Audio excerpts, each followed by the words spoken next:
I still remember the exact way the sunlight fell on the courtyard that morning, as if even the sky had paused to watch my life split into before and after. It was a quiet morning, the kind that carries a softness you never notice until it's gone forever. The tea had gone slightly cold in my hands, and I was waiting for him to wake up, just as I had done every day for the past 12 years of our marriage. I didn't know then that I was already a widow, sitting just a few feet away from the silence that would consume the rest of my life. His name was Adil, and even now, saying it in my heart feels like touching a wound that refuses to close. He wasn't just my husband. He was the rhythm of my days, the calm in my storms, the voice that made even my fears seem small. I had built my entire world around him, never imagining that one day I would have to learn how to breathe without him. That morning, I called out to him softly at first, then louder, then with a trembling urgency that grew into something I could not control. When he didn't respond, I felt a strange chill spread through my body, like a warning I didn't want to understand. I went to him, touched his shoulder, shook him gently, then harder. His skin was cold in a way that no living body should ever be. And in that moment, without anyone telling me, without any doctor confirming it, I knew. Something inside me broke so quietly that no one else could hear it, but it shattered everything I had ever been.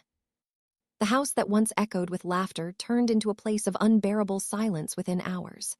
People came, voices overlapped, prayers were recited, hands touched my shoulders, but I felt none of it. I sat there, watching everything as if I were no longer part of my own life. I remember someone telling me to cry, as if grief needed instructions, as if my heart wasn't already screaming in a language no one else could understand. But the tears didn't come immediately. They came later. They came when everyone left. They came when I saw his cup still on the table. They came when I reached for my phone to call him, forgetting for a second that there was no one left to answer. That first night was the longest night I had ever lived. The bed felt too large, too empty, like a reminder of everything I had lost. I lay there staring at the ceiling, listening to the echo of my own breathing, wishing it would stop because it felt wrong to be alive when he was.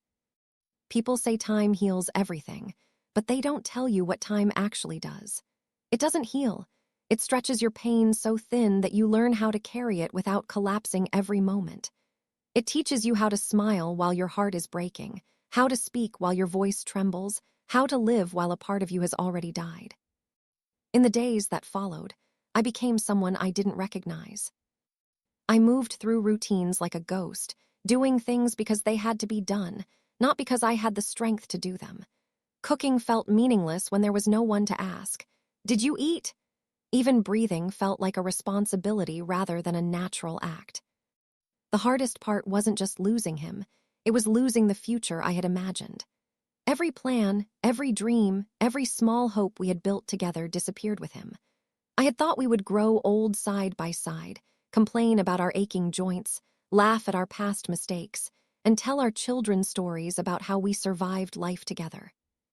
But instead, I was left alone with memories. Memories that played in my mind like a cruel loop. I remembered the first time we met, how nervous I was, how he smiled in a way that made everything feel safe. I remembered our wedding day, the way he looked at me as if I were the only person in the world. I remembered the small, ordinary moments, the ones you never think will matter, like sharing tea in the evening, arguing over silly things, laughing until our stomachs hurt.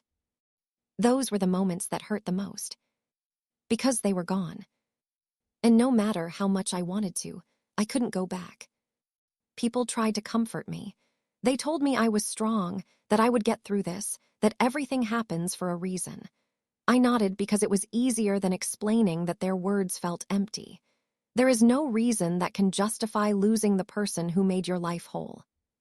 Strength is not something you choose in moments like this. It is forced upon you. I didn't feel strong. I felt broken, lost, incomplete. But I had no choice except to wake up every day and continue living, even when I didn't want to. The world didn't stop for my grief. The sun still rose, people still laughed, life continued as if nothing had changed. And maybe that was the cruelest part of all, that my entire world had ended, yet everything else remained exactly the same.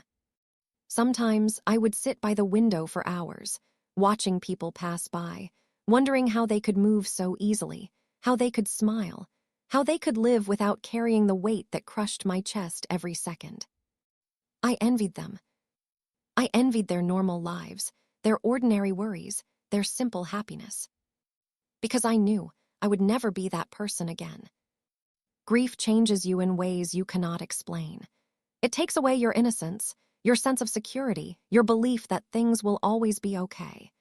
It replaces them with a quiet fear that lingers in everything you do. The fear of losing, the fear of loving again, the fear of feeling that kind of pain twice. But even in the middle of all that darkness, there were moments, small, fragile moments, when I felt something else. Not happiness, not peace, but something close to it. Like when I would close my eyes and remember his voice so clearly that it felt like he was still there. Or when I would find one of his old messages and read it over and over again, holding onto each word as if it were a piece of him I could still keep. Those moments didn't last long, but they were enough to remind me that love doesn't disappear, even when the person is gone. It stays. It lingers. It becomes a part of you. And maybe that is both a blessing and a curse. Because while it keeps them alive in your heart, it also makes their absence impossible to ignore. I don't know when exactly I accepted that he was never coming back. Maybe I still haven't. Maybe a part of me is still waiting, still hopping, still believing that one day I will hear his voice again, calling my name the way he used to. But what I do know is this. The day I lost him, I didn't just lose my husband. I lost the life I had. And the woman I used to be. The days after his burial blurred together in a way that made time feel meaningless, as if the clock had lost its purpose the moment his heart stopped beating. I remember waking up one morning and not knowing what day it was, not caring enough to find out. Every day felt the same, heavy, silent, and unbearably long. The house still carried his presence, but it had changed. It no longer felt like a home. It felt like a place haunted by memories. His clothes were still in the cupboard, folded just the way I had arranged them. His scent lingered faintly on his pillow, a cruel reminder that something so alive could disappear so completely. I couldn't bring myself to move anything. It felt like erasing him, and I wasn't ready to let go of even the smallest trace. People continued to visit, though less frequently now.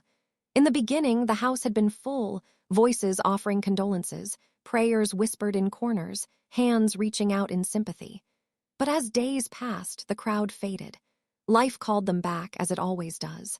They returned to their routines, their families, their normalcy. And I was left behind. That's when the real loneliness began, not the kind you feel when you're physically alone, but the kind that sits inside you even when others are around. It's the kind that makes you feel disconnected, like you no longer belong in the world you once knew. I tried to talk to people, but every conversation felt distant, forced. They would ask me how I was, and I never knew how to answer.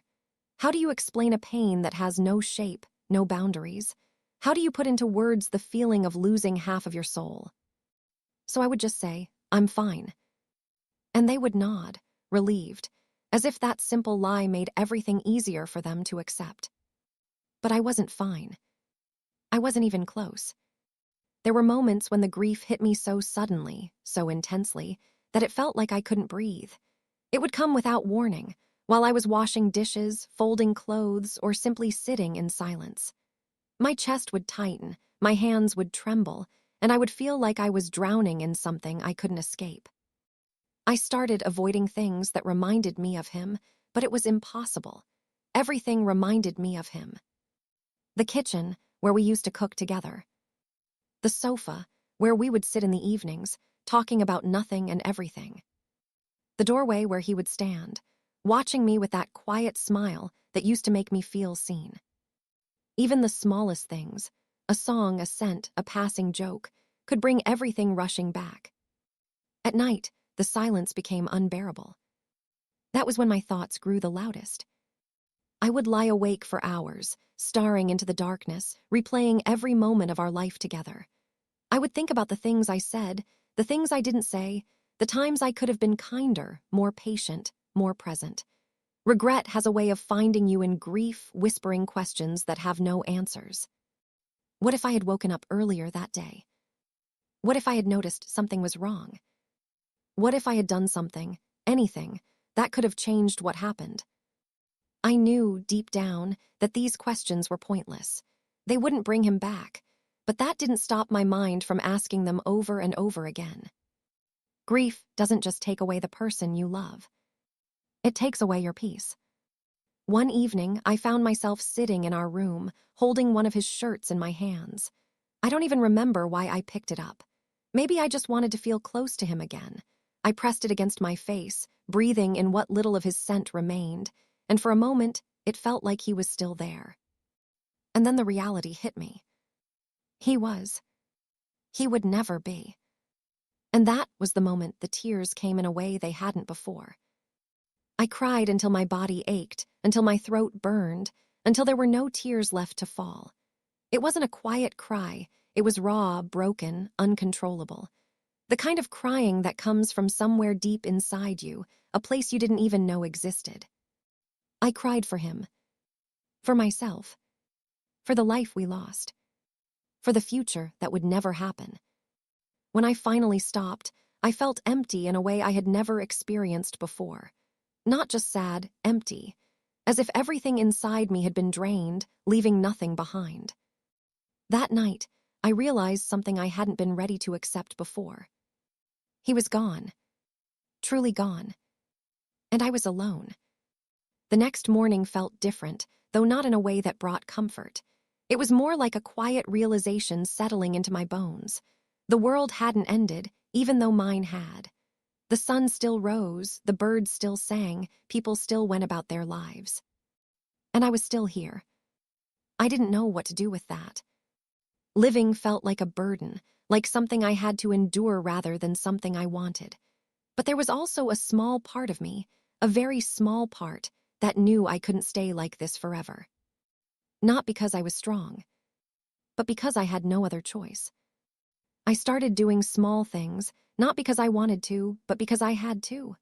I cleaned the house, cooked simple meals, forced myself to step outside even when it felt impossible. Each action felt heavy, like I was carrying a weight that refused to lift. But I did them anyway. Because stopping completely would mean giving up. And even in my broken state, I wasn't ready to do that. Sometimes I would talk to him. Not out loud, at least not at first, but in my mind. I would tell him about my day, about how much I missed him, about how unfair everything felt. It was strange, speaking to someone who wasn't there, but it also brought a small sense of comfort. It made me feel less alone. As days turned into weeks, I began to notice something I hadn't expected. The pain didn't disappear, but it changed. It became less sharp, less overwhelming in every single moment. It still came in waves, strong, unpredictable waves, but there were also moments when I could breathe a little easier, when the weight didn't feel quite as crushing. Those moments scared me at first, because they felt like a betrayal. How could I feel anything other than grief when he was gone? How could I allow myself even a second of peace? But slowly, I began to understand that grief isn't something that stays the same. It shifts, it evolves, it becomes a part of you rather than something that completely consumes you. That didn't mean I was healing. It just meant I was learning how to survive. And survival, I realized, is its own kind of strength. There were still nights when I broke down, when the loneliness felt too heavy to bear. There were still days when I wished I could disappear, just to escape the constant ache in my chest. But there were also moments, small, quiet moments, when I felt something else. Not happiness. Not yet. But something close to acceptance. Like when I sat in the courtyard one evening, watching the sky turn shades of orange and pink, and for a brief second, I felt a sense of calm. It didn't last long, but it was there. And in that moment, I realized something important. He was gone. But my life was. And somehow, in a way I didn't yet understand, I had to find a way to keep going. Not because I wanted to, but because I had to. Because even in the deepest grief, life doesn't stop. And neither could I. There comes a point in grief when the world expects you to start returning to life, even if you are still trying to understand how to exist without the person you lost. It doesn't happen all at once. No one announces it. But you begin to feel it, in the way people speak to you, in the way their sympathy slowly fades into expectation. I noticed it first in their tone. They stopped whispering around me. They stopped looking at me with that fragile caution, as if I might break at any moment. Instead, they began to speak of ordinary things again: family matters, daily routines, small complaints about life. It was as if they were gently trying to pull me back into a world I no longer recognized. But I wasn't ready. Or maybe I would never be. The truth is, when you lose someone like that, you don't move on. You don't wake up one day and feel whole again. You just learn how to carry the absence, how to live with a silence that never truly goes away. Still, the world doesn't wait for you to heal. Responsibilities return. Expectations return. Life demands your participation, whether you are ready or not. I remember the first time I stepped outside alone after everything had happened. It wasn't far, just to the nearby shop, but it felt like crossing into a different reality. The streets were the same, the people were the same, but I was. Everything looked sharper somehow, louder, more distant.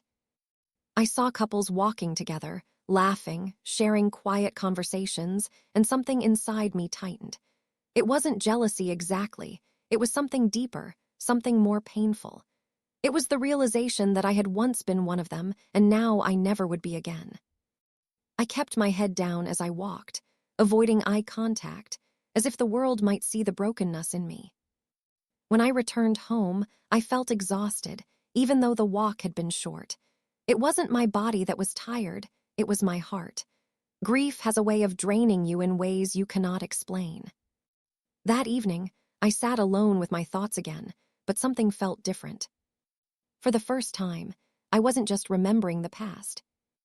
I was thinking about the future. And it terrified me. Because for the first time, I saw it clearly. A long, empty stretch of days without him. No shared mornings. No quiet conversations. No laughter filling the spaces between us. Just me. Alone. The thought was so overwhelming that I pushed it away immediately. I wasn't ready to face it. I wasn't ready to imagine a life that didn't include him. But the thought didn't disappear. It stayed there, in the background of my mind, waiting. Days turned into weeks, and slowly I began to notice changes in myself. Small ones at first. I started speaking a little more when people visited. I responded to messages instead of ignoring them. I even managed to smile once or twice, though it felt unfamiliar on my face. But every step forward came with guilt. Every moment of normalcy felt like I was leaving him behind. I would catch myself laughing at something and immediately stop, as if I had done something wrong. How could I laugh when he wasn't there to hear it? How could I experience even a moment of lightness when my life had been darkened by his absence? Grief is complicated like that. It doesn't just make you sad.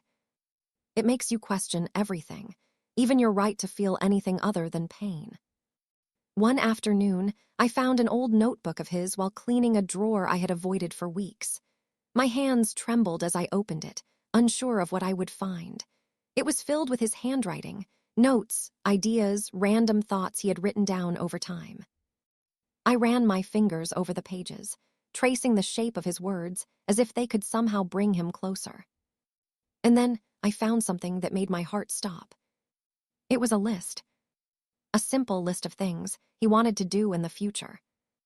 Places he wanted to visit. Goals he wanted to achieve. Dreams he had quietly held on to. I read each line slowly, my vision blurring with tears. Because every single one of those dreams had ended the day he died. And I was the only one left to remember them. That realization hit me in a way I hadn't experienced before. Until that moment, my grief had been focused on what I had lost. But now I saw what he had lost. All the things he would never get to experience. All the moments he would never live. All the dreams that would remain unfinished. And somehow, that hurt even more. I closed the notebook carefully, holding it against my chest as if it were something fragile, something sacred. It felt like a piece of him, a part of his mind, his hopes, his future. That night, I couldn't sleep. I kept thinking about that list. About all the things he wanted to do. About how life had been taken from him without warning, without reason. And for the first time, my grief shifted into something else. Not anger exactly, but a quiet, aching question. Why him? Why us? Why this life that we had built together, only to have it taken away so suddenly? There were no answers. There never are. But the question stayed. In the days that followed, I found myself returning to that notebook again and again. It became something I held on to, something that made me feel connected to him in a way I hadn't felt before. It wasn't just about remembering him anymore. It was about understanding him. About seeing the parts of him that I hadn't fully noticed when he was alive. His dreams. His thoughts. His quiet hopes for the future. And slowly, something inside me began to change. I started to realize that his life hadn't just ended. It had existed. It had mattered. And the love we shared hadn't disappeared. It was still there, woven into everything I was. That didn't take away the pain, but it gave it a different meaning. One evening, as I sat by the window watching the fading light, I found myself speaking to him again, but this time it was different. "I don't know how to do this," I whispered softly, my voice barely audible even to myself. "I don't know how to live without you." The silence that followed was familiar, but it didn't feel as heavy as before. And for a brief moment, I imagined what he might say if he were there. Not in words, but in the way he used to look at me, with quiet reassurance, with a calm that made everything feel manageable. And in that moment, I felt something I hadn't felt in a long time. Not peace, but a small, fragile sense of direction. As if, somewhere deep inside me, I knew that I couldn't let his story end with his death. That somehow, in a way I didn't yet understand, I had to carry it forward. I didn't know what that meant. I didn't know how to do it. But the thought stayed with me. And for the first time since I lost him, I felt something other than just grief. I felt a quiet, uncertain sense of purpose. It was small, barely noticeable. But it was there. And in the darkness I had been living in, even the smallest light felt like something worth holding onto. Grief does not leave you, it settles into you, like a shadow that learns the shape of your every movement. By the time a month had passed, I had stopped expecting the pain to go away. Instead, I began to understand that it would walk beside me, quietly, persistently, becoming a part of who I was. But what I hadn't expected was how the world would begin to treat me differently. At first, it was subtle. A slight change in tone. A pause before someone spoke to me.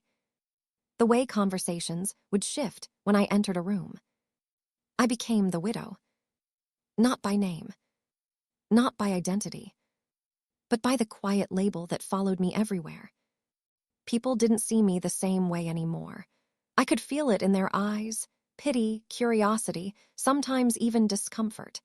It was as if my grief made them uneasy, as if I reminded them of something they didn't want to think about.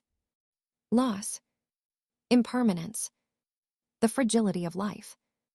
I didn't blame them. Before all this, I had been like them too. I had believed, without even realizing it, that tragedy was something distant, something that happened to other people. But now I knew the truth. It could happen to anyone. At any time. Without warning. And once it does, it changes everything. One afternoon, I overheard a conversation that made something inside me shift in a way I hadn't felt before. Two women were speaking softly in the next room, unaware that I could hear them. "She's still so young," one of them said. "Yes," the other replied. "Her whole life is ahead of her." There was a pause. Do you think she'll remarry? The question hung in the air like something heavy, something intrusive. I felt my chest tighten, my breath catching in my throat. Remarry. The word echoed in my mind, unfamiliar and unsettling.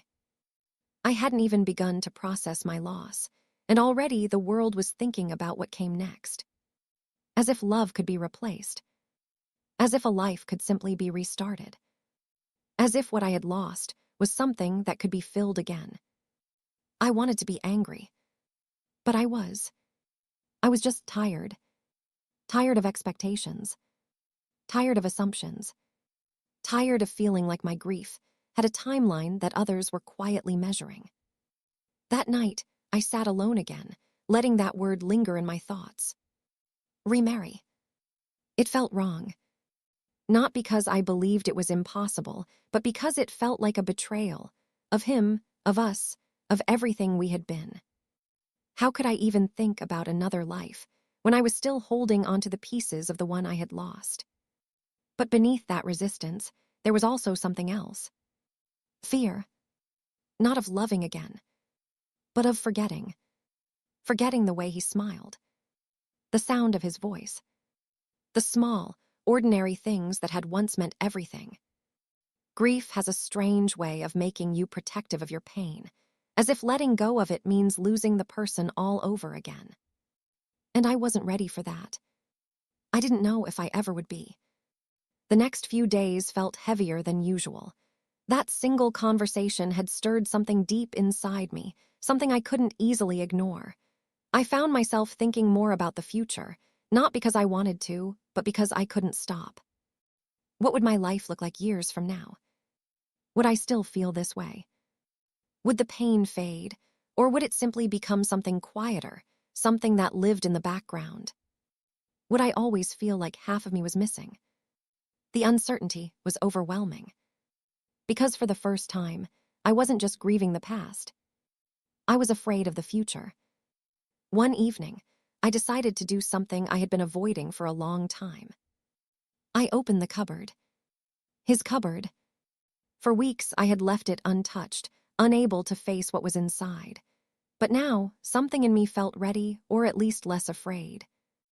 As I slowly opened the door, I felt my heart begin to race.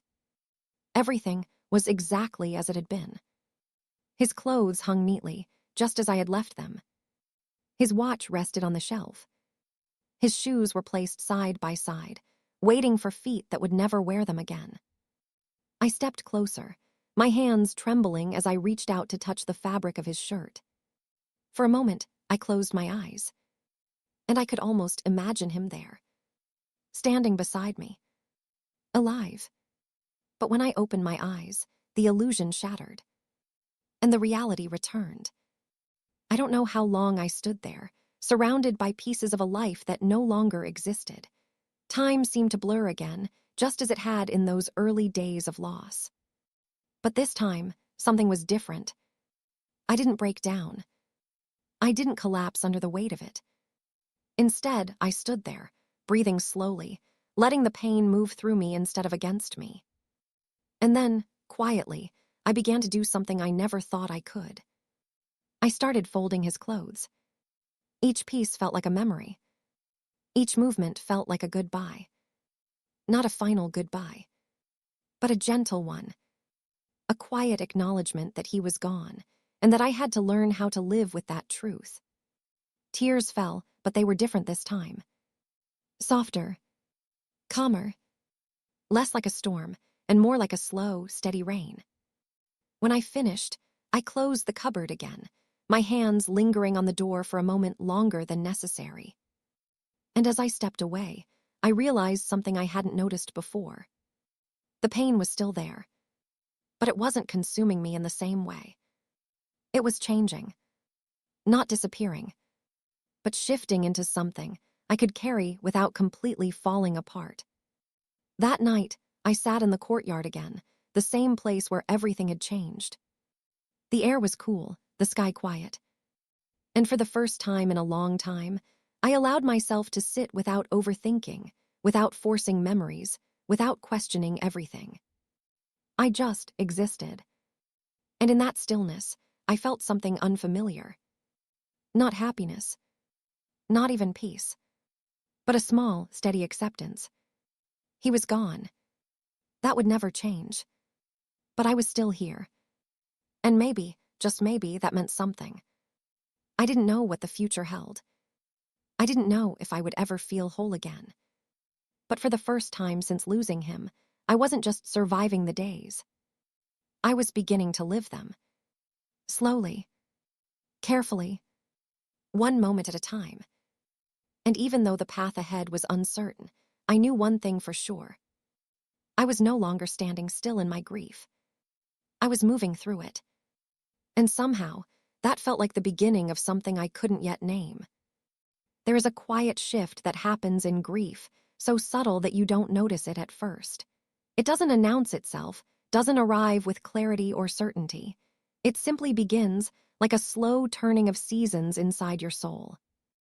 I began to notice it in the way mornings felt.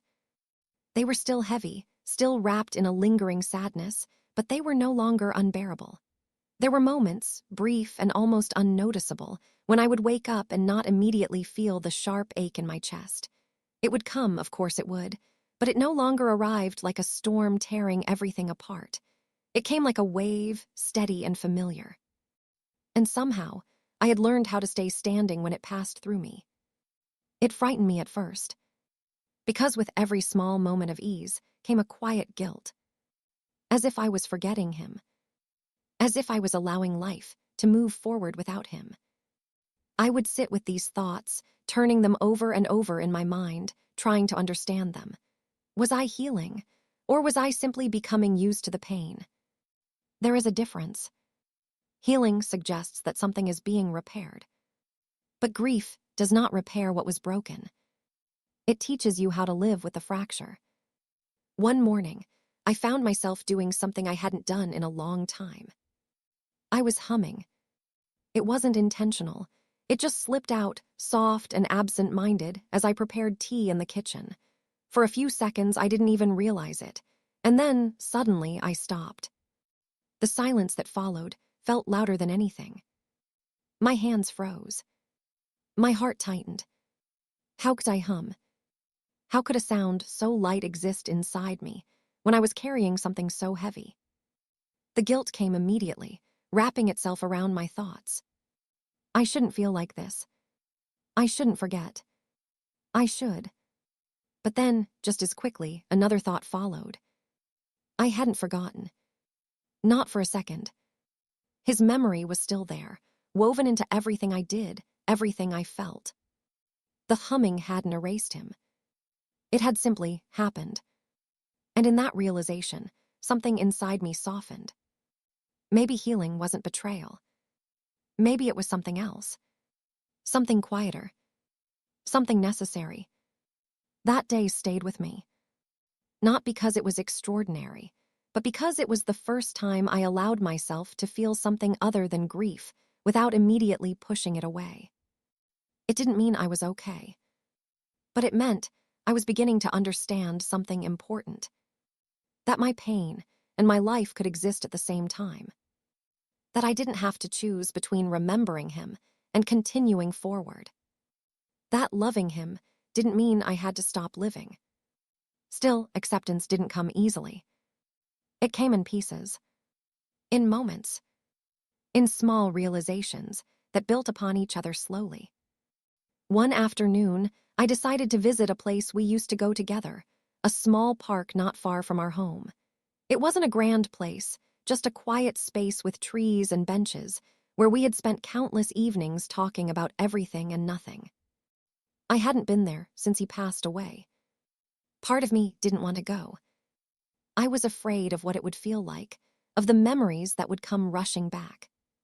But another part of me felt drawn to it, as if I needed to face it. As if avoiding it would only keep me stuck. When I arrived, everything looked the same. The same trees. The same paths. The same quiet stillness. But it felt different. Because he wasn't there. I walked slowly, each step carrying a mix of hesitation and familiarity. My eyes scanned the place, almost instinctively searching for him, as if some part of me still expected to see him sitting on one of the benches, waiting. But of course he was. I reached the spot where we used to sit and paused. For a moment, I couldn't move. Memories began to rise, one after another, vivid and unrelenting. His laughter, the way he would lean back and close his eyes, enjoying the breeze. The small arguments we would have over the most trivial things. The quiet moments when we said nothing at all, yet understood everything. I sat down slowly, my hands resting in my lap. And then the tears came. Not the violent, overwhelming tears of the early days, but something gentler, something deeper. They came with the memories, not against them. I let them fall. I didn't try to stop them. I didn't try to hide from them. For the first time, I allowed myself to feel everything fully, not just the pain of losing him, but the beauty of having had him in my life. And that changed something. Because grief is not just about loss. It is also about love. A love so deep that even absence cannot erase it. A love that continues, even when the person is gone. As I sat there, something became clear to me in a way it hadn't before. What I was feeling wasn't just sorrow. It was the echo of everything we had shared. And that echo would always be a part of me. When I finally stood up to leave, I felt lighter. Not free of pain, but less weighed down by it. As if, for the first time, I wasn't fighting my grief. I was allowing it. Accepting it. Walking with it instead of against it. That evening, as I returned home, I noticed something small but significant. The house didn't feel as suffocating as it once had. It was still quiet, still filled with reminders. But it no longer felt like a place I was trapped in. It felt like a place I was living in. There is a difference. A quiet but powerful difference. That night, I sat by the window again, looking out at the same sky that had witnessed all my pain, all my questions, all my silent conversations with him. "I miss you," I whispered softly. The words were the same. They would always be the same. But the feeling behind them had changed. There was still longing, still sadness. But there was also something else. Gratitude. For the years we had. For the love we shared. For the memories that remained. And in that moment, I realized something I hadn't understood before. Losing him had broken me. But loving him had also shaped me. And that part of me would never disappear. No matter how much time passed. No matter how much life changed. He would always be a part of who I was. And maybe, just maybe, that meant I wasn't as alone as I thought. There is a strange quiet that follows acceptance, not the kind that brings peace, but the kind that leaves you standing in a space you don't quite recognize. By then, I had stopped asking why. The questions had exhausted me, and the silence that followed them had taught me something I had resisted for a long time. There are things in life that will never make sense, and perhaps they are not meant to. I had learned how to move through my days without breaking apart, but I still hadn't learned how to truly live them. There was a difference between existing and living, and I could feel that distance inside me like an invisible line I didn't know how to cross. People around me had begun to notice the change. "You seem better," they would say. I would nod, offering a small, polite smile. Better. It was such a simple word, yet it carried an expectation I wasn't sure I could fulfill. I wasn't better, I was just less broken than before. Grief had not left me. It had simply become quieter. But quiet does not mean gone. One morning, I woke up with an unfamiliar feeling, restlessness. It wasn't sadness, not exactly. It was something else. Something that felt like a pull, like a need to do something different, something beyond the walls that had held my sorrow for so long. I didn't know where it came from, but I didn't ignore it. For the first time in weeks, I decided to step outside without a reason. Not to buy something. Not because I had to, but simply because I wanted to. That alone felt like a small, uncertain step into a life I hadn't fully accepted yet. The air felt different that day, or maybe I did. There was a softness to it, a quiet openness that I hadn't allowed myself to feel before. I walked slowly, not rushing, not avoiding, just moving. As I passed by familiar streets, I realized how much I had withdrawn from the world. Everything had continued without me, people, places, routines, and yet here it all was unchanged. It was a strange realization. Life does not pause for grief, but it also does not disappear. It waits, not for you to heal, but for you to return. As I walked, I found myself noticing small things I had overlooked for so long. A child laughing in the distance, the rustling of leaves in the wind, the warmth of sunlight against my skin. These were ordinary things, things I had experienced countless times before, but now they felt different. Not because they had changed, but because I had. Grief sharpens your awareness in unexpected ways. It strips away the unnecessary, leaving you with something raw and real. You begin to see life not as something guaranteed, but as something fragile, fleeting.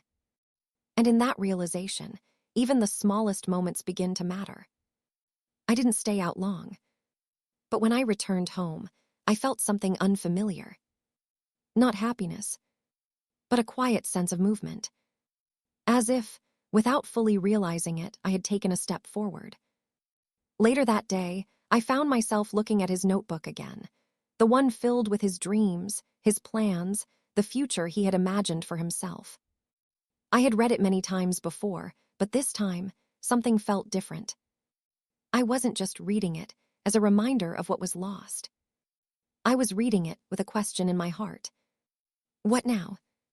It was a question I had been avoiding for a long time, because it required me to think about my life, not just his absence. I sat there for a long time, staring at the pages, letting that question settle into me. What now?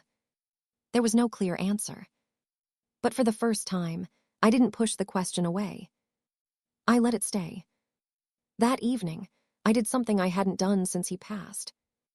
I made a decision. It wasn't a big one.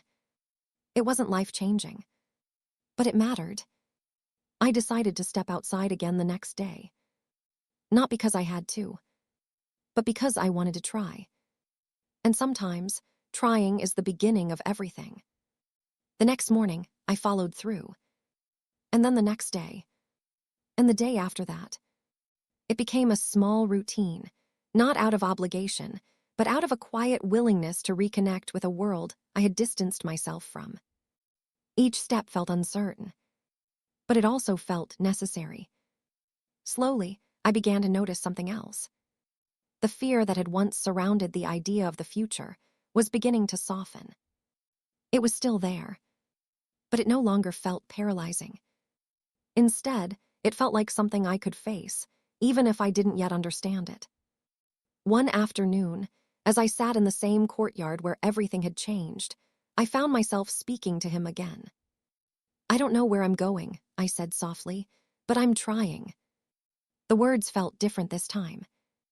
Not filled with desperation, but with honesty. And maybe, in some quiet way, that mattered. Because for the first time, I wasn't just holding on to the past. I was beginning to look ahead. Not with certainty, not with confidence, but with a small, fragile openness. And that was something I hadn't felt in a long time. There is no moment when grief suddenly ends. No clear line between brokenness and healing. There is only movement. Slow, uncertain, but real. And as I sat there, feeling the quiet weight of everything I had been through, I realized something that both frightened and comforted me at the same time. My life was not over. It had changed. It had shattered. But it was still there, waiting. And whether I was ready or not, I had to decide what to do with it. I didn't have the answers. I still don't. But I had taken a step. A small one. A quiet one. But a step nonetheless. And sometimes, that is all it takes to begin again. Life has a way of testing you in ways you never expect. I had walked through months of grief, had allowed myself to cry, to ache, to remember, and slowly I had begun to move forward. But the path was never straight. It twisted, curved, and sometimes doubled back on itself. Some days I felt strong. Other days I felt as if the weight of the world was pressing down on my chest, suffocating me once again.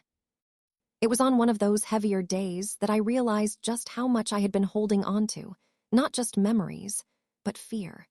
Fear of forgetting him, fear of betraying him, fear of a future I could no longer predict. Fear had been a silent companion throughout all of this, and I hadn't noticed how deeply it had embedded itself into my life. I remember sitting by the window, staring at the sky as the sun sank low, casting long shadows across the room. I felt small, invisible, hollow. I wanted to reach for something, anything, to fill the emptiness, but there was nothing. Only silence, only absence. And then I spoke aloud, even though I knew no one would answer. "I can't do this alone," I whispered.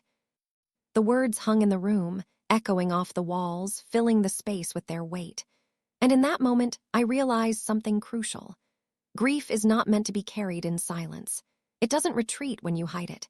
It grows, festers, and follows you until you confront it, or until it consumes you entirely. I began to reach out. Not in grand gestures, not in ways that would make others notice, but in quiet ways. I called a friend I hadn't spoken to in months. I responded to messages I had ignored. I allowed a neighbor to come over and sit with me just for a while without pretending everything was fine. It was uncomfortable. Every word felt foreign, every interaction felt unnatural. But it was necessary, because I understood then that part of moving forward wasn't forgetting him, it was remembering him while still living. And living required connection. Slowly, the days began to take shape again. I resumed small routines I had abandoned, preparing meals, cleaning, even tending to the small plants on the windowsill. Each act, mundane as it seemed, was a reminder that I could still interact with the world, that I could still make choices, that I could still exist beyond the shadow of grief. Evenings became easier, though they were still tinged with sadness. I would sit in the courtyard, as I had done countless times before, but now I spoke aloud, not to him, but to myself. I practiced telling myself that it was okay to live, that it was okay to laugh, even if only for a moment, that it was okay to feel joy alongside sorrow. One afternoon, I wandered into a bookstore, something I hadn't done since his passing. I walked among the shelves, tracing my fingers along the spines of books, and I felt something I hadn't felt in months: curiosity. A small spark ignited inside me, fragile but undeniable. I picked up a novel he had once recommended to me. I didn't read it immediately. I held it in my hands, letting the cover feel familiar beneath my fingers, imagining his voice telling me why I would love it. And then I walked to the counter, paid for it, and left, my heart a little lighter than it had been in a long time. That evening, I opened the book. I read the first lines, and suddenly I was pulled into a world outside my own grief. A story full of characters, emotions, and lives that existed independently of mine. And as I read, I felt the first glimmer of hope in months.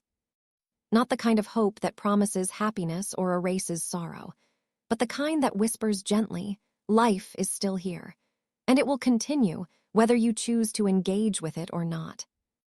The weeks passed, and slowly I began to feel a rhythm return to my life. Not a full rhythm, not a perfect one, but a rhythm nonetheless. Some days grief returned like a tidal wave, overwhelming and merciless. Other days, it was a quiet companion, lingering but manageable. And through it all, I began to learn the subtle art of balance, of allowing grief to exist without letting it define every single moment. I began writing again, something I hadn't done in years, not for anyone else, not to record memories, but to pour out the complex swirl of emotions I carried inside me. Words became my refuge, a way to give shape to the things I could not speak aloud. And in those pages, I found a small truth, that even though he was gone, his presence still lingered, not as a weight, but as a quiet reminder of love, of joy, of life. There were moments, rare and precious, when I laughed without guilt. When I noticed the sun filtering through the trees, the wind brushing against my face, a stranger's smile passing by. And in those moments, I felt the faint stirrings of something I hadn't dared hope for before: resilience. I was learning, slowly, that grief and life were not opposites, that it was possible to carry sorrow and still reach for joy, that loving someone who had passed did not mean abandoning the living world around me. And so, with every step I took, I reminded myself the path was not linear. There would be setbacks, there would be tears, there would be days when the pain felt too heavy to bear. But there would also be moments, quiet, fragile, fleeting, when I felt alive again. And I clung to those moments like lifelines. Because in the end, surviving grief is not about escaping it. It is about walking through it, step by step, learning to breathe amidst the ache, and slowly, ever so slowly, finding a way to live again. Grief is not a single journey. It is a series of small, uneven steps, each one unpredictable, each one weighted with memory. By now, I had grown accustomed to its presence, like a constant companion that shifted and changed with time. Some days it was quiet, almost a whisper. Other days it roared like a storm, reminding me that absence is never easy to bear. It was during one of the quieter days that I noticed something new, an awareness of my own resilience. I had been through months of sorrow, yet here I was, still standing, still breathing, still feeling. Not whole, not unbroken, but enduring.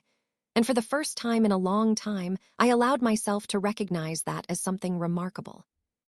I began leaving the house more often, taking longer walks through the streets I had once avoided. I passed familiar faces with a measured nod, no longer shrinking under their pitying gazes. Each step outside reminded me that the world continued to turn, whether I engaged with it or not. And slowly, I chose to engage. I started noticing little details again: the way sunlight streamed through the branches of a tree, how shadows shifted across the pavement, the faint scent of flowers carried by the wind. These were ordinary things, yet they held a quiet beauty I had almost forgotten. Grief had dulled my senses, but now they were awakening once more. One evening, I found myself in a small cafe I had once loved, a place where he and I had spent countless hours talking and laughing. I hesitated at the entrance, afraid of the memories that might flood me, but I stepped inside. The aroma of coffee, the soft murmur of conversation, the warmth of the lights, it was familiar, comforting. I sat at a corner table, letting the world move around me without pretending to be invisible. And there, in that ordinary space, I felt something extraordinary, a connection to life that I had thought was lost. I realized then that grief does not end with death. It evolves. It teaches you to carry memory without being consumed by it, to live with absence while still embracing presence. And in that lesson, I found a small, fragile hope. I began writing letters to him, not as a way to bring him back, not as an attempt to fill the void, but to speak to the love we shared, to acknowledge it, and to release the parts of myself that still clung to despair. Each letter was a quiet conversation, a bridge between the past and my present. Sometimes I would read them aloud to the empty room, letting the words fill the silence that had once been so heavy.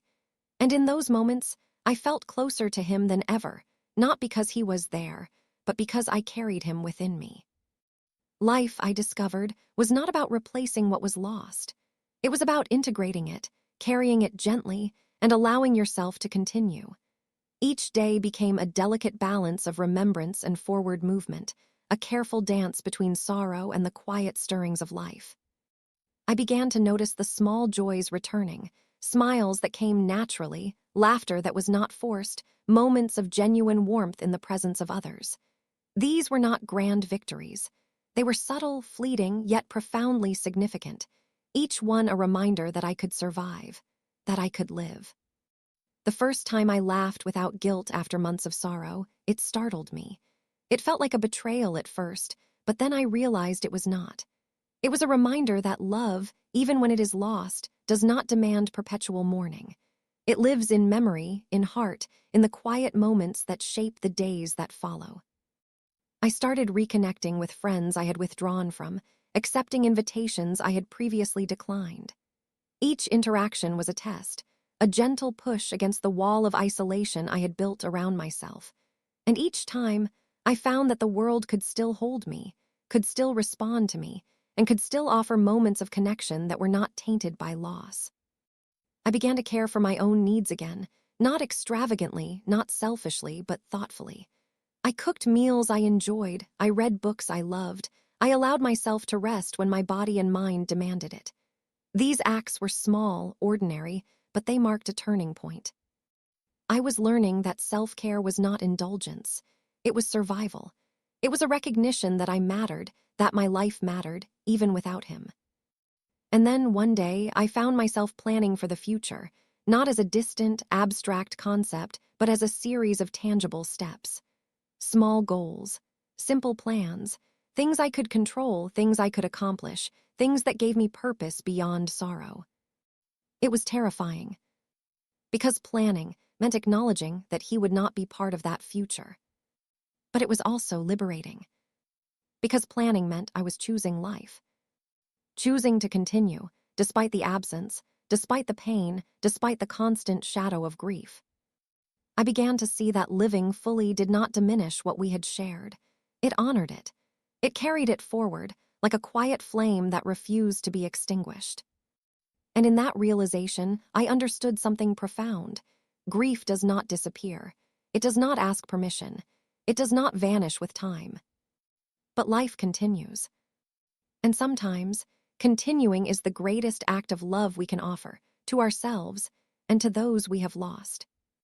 The months had begun to change me in ways I could not have anticipated. I was still grieving, of course. I would always grieve, but the sharp edges of my sorrow had softened. I had begun to understand that grief is not a cage, but a companion, one that walks beside you, sometimes stumbling, sometimes silent, but never entirely absent. I started noticing the small miracles of everyday life again. The way the morning sun touched the rooftops, the sound of children playing in the distance, the faint scent of rain on dry earth. Each moment was fleeting, almost imperceptible, but it reminded me that the world continued, regardless of my loss. And in continuing, I could find a place for myself again. One afternoon, I returned to the place where we had once sat together, the courtyard with the old wooden bench, shaded by the same sprawling tree. It was quiet, peaceful, and somehow sacred. I traced my fingers along the grain of the wood, remembering the countless conversations we had shared there. Every memory brought both warmth and sorrow, but I no longer felt trapped by them. I could remember without collapsing. I could smile without guilt. I realized that in the early days, grief had been a storm that demanded all of me. But now it had become something different, a steady presence, a quiet shadow. It was still heavy at times, but I had learned to carry it. And in carrying it, I began to reclaim myself. I started writing again, not letters this time, but journal entries, reflections, small narratives of my days. Writing became my way of understanding the subtle shifts inside me, the emergence of hope alongside sorrow. I documented not just the loss, but the little victories, the walks I took, the books I read, the conversations I engaged in. Each entry was a testament to my survival. There were moments when grief struck suddenly, without warning. A song on the radio, a phrase someone said, the glimpse of a familiar place. These moments could bring tears, heartache, even despair. But now I did not fear them. I allowed them to pass, knowing that each wave, no matter how powerful, would recede eventually. I began venturing further, reclaiming spaces I had avoided. Cafes, markets, even small trips to neighboring towns. Each journey was an exercise in courage, a challenge to confront a world that had continued spinning while I had paused in my sorrow. And each time I discovered that I could navigate it, that I could be part of it, that I could belong again. One day, I stumbled upon a small art gallery tucked into a narrow street. The paintings caught my eye, vivid colors, landscapes, abstract shapes, portraits full of emotion. I lingered, captivated. There was something in the art that spoke to the parts of me I had neglected. Creativity, wonder, curiosity. I realized that even in grief there was space for beauty, that even amidst loss the world offered moments of inspiration. I purchased a small sketchbook, not knowing if I could draw, but wanting to try. That night, I opened it and let my hand move freely across the blank pages. Lines, shapes, swirls, and patterns emerged, messy, imperfect, yet alive. It felt like a private rebellion, a way to remind myself that life still had room for creation, for expression, for personal growth. Slowly, I began to reconnect with friends, not out of obligation, but because I wanted to. Conversations became lighter, laughter returned in fragments, and I realized that the world was not so frightening when approached gradually. I could engage without fear, speak without hesitation, and most importantly, I could exist without the constant reminder of absence weighing on me. The thought of the future no longer paralyzed me. I did not yet know what awaited, but I could imagine it. Not as a replacement of what I had lost, but as a continuation of life. A life shaped by love, memory, grief, and resilience. I allowed myself to hope cautiously, quietly, without guilt. Evenings remained reflective, sometimes filled with tears, sometimes with quiet contemplation. I would sit by the window, watching the fading light, feeling the soft weight of the night settle in. And in those moments, I spoke to him still, not to grieve, but to acknowledge our shared journey, the love that had shaped me, the memories that would forever remain. It occurred to me that grief does not vanish. It does not have a timeline. It is not something you overcome. It transforms as I had transformed. It does not leave you empty. It teaches you endurance. It does not erase love. It strengthens it in quiet, enduring ways. And perhaps most importantly, grief allows you to recognize the value of life. Not a life replaced, not a life forgotten, but a life honored. A life that continues, carrying memory alongside growth, sorrow alongside joy, absence alongside presence. As I closed my journal that night, I felt a subtle shift within me. A sense of readiness, not for forgetting, not for moving on entirely, but for living fully in the presence of memory. The past was a part of me, inseparable, yet it no longer dictated every breath. I was free to exist, to create, to hope, and to love the life that remained. I understood then that this was what it meant to endure grief, to live alongside it, allowing it to shape you, but never letting it define you entirely. And in that understanding, I felt the smallest, most fragile ember of peace ignite within me. The final part of this journey is not marked by a grand revelation, nor by the disappearance of grief. It is marked by quiet acceptance, the understanding that life is not about forgetting, nor about escaping pain, but about learning to carry it with grace.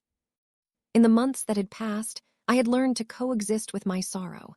Some days it was heavier, some lighter, but it was never absent. I had learned to allow it, to honor it, and yet not let it consume me. The walls that had once enclosed me in silence and despair had softened, opened just enough to let life in again. I began taking walks at sunrise. The world at that hour was different, soft, still, and full of possibility. The light cast long, gentle shadows, the air was crisp and clean, and the streets were mostly empty. In that solitude, I felt a connection to the world that I had almost forgotten existed. It was a quiet companionship, not a replacement for love lost, but a reminder that life continued around me, patiently waiting. I continued to write, not only in my journal, but stories, reflections, little narratives that captured moments of growth, of sorrow, of fleeting joy. Words became my companions, witnesses to my journey, the invisible threads connecting past and present. Writing was no longer just an outlet, it was a lifeline. I found myself laughing more often, though cautiously, like someone testing a bridge to see if it would hold.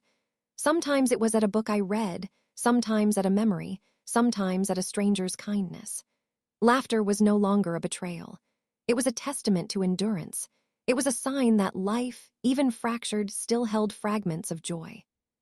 Evenings became moments of reflection, not despair. I would sit by the window, watching the sky change colors, feeling the gentle hush of night settle in. And I would speak aloud, not to call him back, not to dwell in what was lost, but to honor the love we had shared and acknowledge the life that still lay before me. Friends became an integral part of my life once again. I allowed myself to lean on them, to share experiences, to participate in moments of connection I had once avoided. These interactions did not erase grief. They coexisted with it, but they reminded me that the world could still hold me, could still respond to me, could still offer moments of warmth and belonging. One day, I revisited the small park where so many memories of him lingered. I walked slowly, feeling the air around me, noticing the trees, the benches, the soft murmur of wind. I sat where we had often sat together, feeling his absence, yet also feeling the life around me. And in that quiet moment, I understood something vital. Love does not end with death. It transforms. It lingers not as a chain, but as a quiet force shaping the way we live. I thought back to the early days, the endless tears, the nights of silence, the unbearable weight of absence. And I realized how far I had come. Not past grief, but into a new relationship with it. Not free of pain, but free enough to live fully alongside it. I began making plans, small ones, tangible ones. Not to replace him, not to forget, but to reclaim life on my terms. I explored new passions, revisited old interests, and allowed myself to dream in ways that once felt impossible.